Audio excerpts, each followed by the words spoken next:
Good morning, my fellow yogic travelers. I'm mighty glad to be alive today, and I hope that you are too as we continue to live, laugh, love, learn, linger, live the life we love. Had to change the angle of recording today because it's buffering in the different part of the room, so you'll put up with me. But today is Thursday, so that's story day. I'm going to click on this share screen, and one of my favorite stories to read to you is the one of Indra's net of gems. So hang in there; it's a beautiful one. Far, far away in the abode of the great god Indra, king of heaven, hangs a wondrous vast net, much like a spider's web in intricacy and loveliness. It stretches out indefinitely in all directions. At each node or crossing point of the net hangs a single glittering jewel.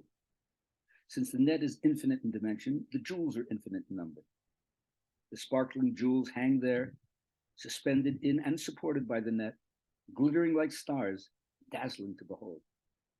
Close your eyes now and imagine what this magnificent jewel net looks like spread across the vast expanse of space. Now keep your eyes closed and move in close to one jewel in the net. Look closely. You will see that the polished surface of the gem reflects all the other jewels in the net, infinite in number, just as two mirrors placed opposite each other reflect an image ad infinitum.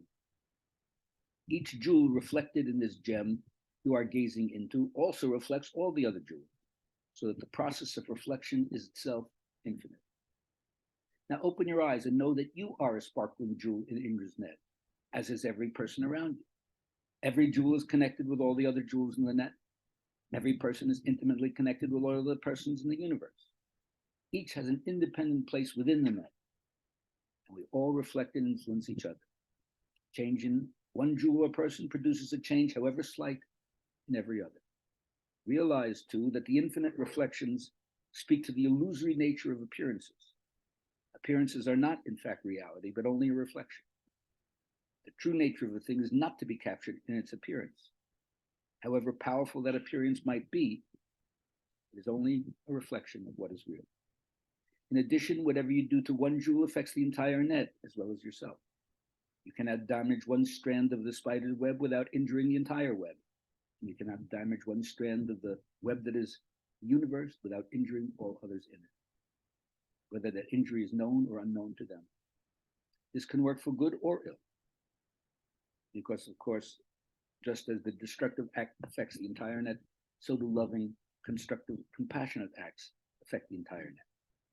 A single helpful act, even a simple act of kindness, will send positive ripples across the infinite net, touching every jewel and every person in existence. What a beautiful way, talking about some kind of unified field theory. Well, I invite you today to enter into what I call the divine delicatessen, the divine smorgasbord. And if you'd like to be baffled no more in this confusing, crazy thing we call life or reality,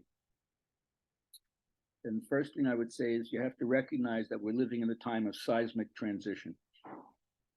And many people are haunted by the specter of what we could call mythologically the end of time. The old world is passing away, but not in a couple of 100 years, but just in a few months' time. Things are changing so rapidly. And so we're all being wrapped up in a birth canal into the unknown. So what most people are feeling are the emergence of the birth membrane breaking down. And as we know, birth is messy and painful. But after all the labor contractions are over, there's new life. So that's why we say we're midwives of consciousness. And we need to have a steady hand as it's happening. So if we're going to do what we call jump time and change into the new, then we're the people who are prefiguring the creativity and connectivity that's necessary. Even if we feel like we're living at the edge all the time, and there's tremendous chaos and stress all around us. So if we're going to move into a planetary culture, which it's clear we are, with a high degree of individuation, denying no one's specific way of being, and yet connect it all, we're going to need radical empathy to feel for everybody.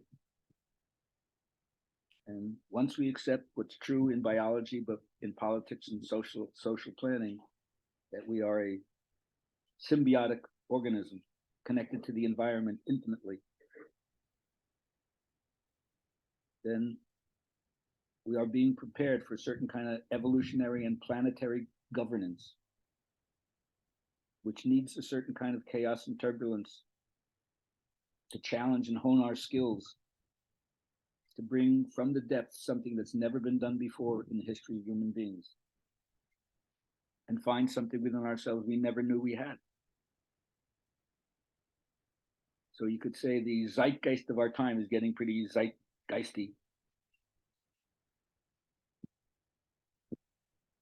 So if we will awaken, as I believe we are going to, from a negative trance into a positive enchantment and re-enchant the world, then we have to give up being shackled by any old views,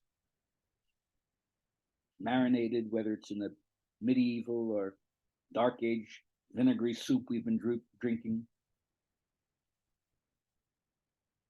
And instead of using all our energies for attack, control, defense,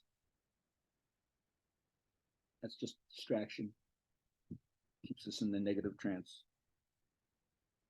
So instead, I bid you all, as I try to live to serve what is emerging right now. Have a great day.